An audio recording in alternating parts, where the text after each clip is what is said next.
Turner syndrome is a condition that's congenital. That means children are born with it. It occurs actually quite frequently. 1 in 2,500 live female births are affected by Turner syndrome.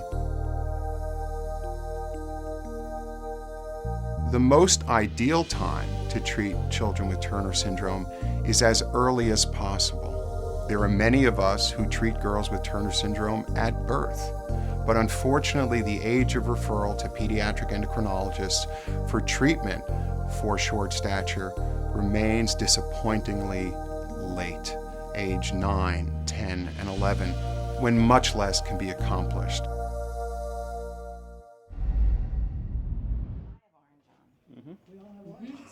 Sarah, you're the one person that's not wearing.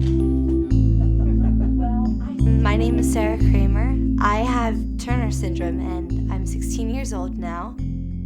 I love to read, I love to write, and I love animals. Playing with my dog and my cats and any horses I love.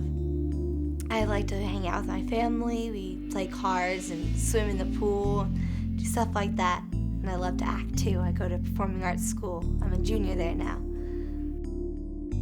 Sarah was diagnosed initially when I was in my about 7th month.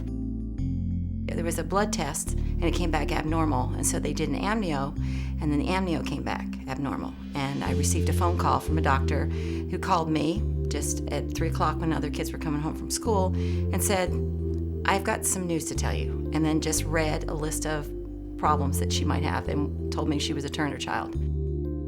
Turner syndrome means that one of the 2 X chromosomes, and each girl is supposed to have 2 full chromosomes, is missing either a whole or a part of one of those X chromosomes. The result and the consequence of missing a part or all of one of the X chromosomes results in a number of different manifestations. For example, first and foremost, short stature. Secondly, infertility, a lack of going through puberty. So children remain short, but they'll also miss that growth spurt. There may be effect on the heart valve, in particular the aortic valve. Children with Turner syndrome are also at risk for developing kidney disease or being born with a congenital kidney abnormality. If a child with Turner syndrome is diagnosed in a timely fashion, there are many things that are positive that can come out of that. Firstly, they'll reach a final adult height that is above 4'8", which is what they're destined to be. And many of us would be happy if we can get a girl with Turner syndrome to be above 5 feet. We can anticipate some of the issues that'll occur around puberty and the development of secondary sexual characteristics. We can facilitate conversation about infertility and a lack of periods. We can ensure that these children are screened for nonverbal learning disabilities, have their hearing addressed, their orthodontic issues, and their eyes addressed, because sometimes poor vision can be associated with Turner syndrome. The importance of screening children with Turner syndrome goes beyond the treatment of short stature and takes into account all of the other manifestations that girls with Turner syndrome have. Some of the treatments that I did, I would go down to Chapel Hill, UNC, every year, and they would draw blood, and they would basically give me a checkup. They would measure my arms, measure my legs, circumference of my head, just different things like that. Check my ears and do a basic checkup, and I would get growth hormones every night. Since I was 3 now, I would give myself a shot, or my parents would give me a shot either in my leg or my arm or my stomach. And they were tiny needles, so they didn't hurt too much. As far as a daily treatment now, she doesn't have growth hormone shots. She just ended those. She got permission to end those about 5 months ago, and she jumped for joy. Physically, there are a few different things that make me a Turner girl that are common. As a girl, I don't produce a lot of estrogen.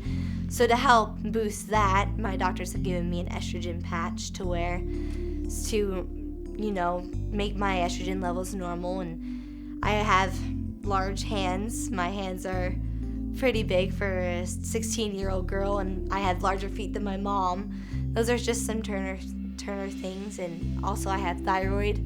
I have Hashimoto's disease, which means my thyroid is slow, so I need to take medication for that.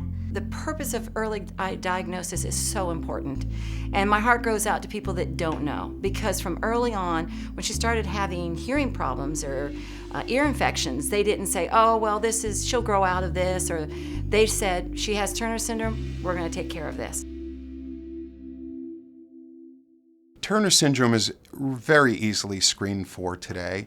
Through a routine chromosomal analysis, one can detect a piece or all of an X chromosome that's missing. But to make it even easier, there are now new techniques, including taking a swab of the inside of the mouth surface, that can demonstrate whether or not a piece of the X chromosome or all of the X chromosome is missing. Further, with amniocentesis becoming relatively routine, those kinds of changes in the chromosome material can also be identified. There is so much literature that would suggest that the earlier we treat children with Turner syndrome, the better is the outcome. The longer we treat and the more aggressive we treat, the better is the outcome. Girls with Turner syndrome are delightful, huggable, loving, brilliant performers, doctors, nurses, attorneys. They are people who accomplish everything in the world. Like, if I could go back and say no, if I could change if I had Turner syndrome or not, I wouldn't change it, because part of me is I'm a Turner girl. My life is precious, and it helps me realize that who I am is somebody special and that I'm here for a reason. And I wouldn't change that, having that knowledge, because it makes me know that I'm here for a reason and that I have something awesome to do.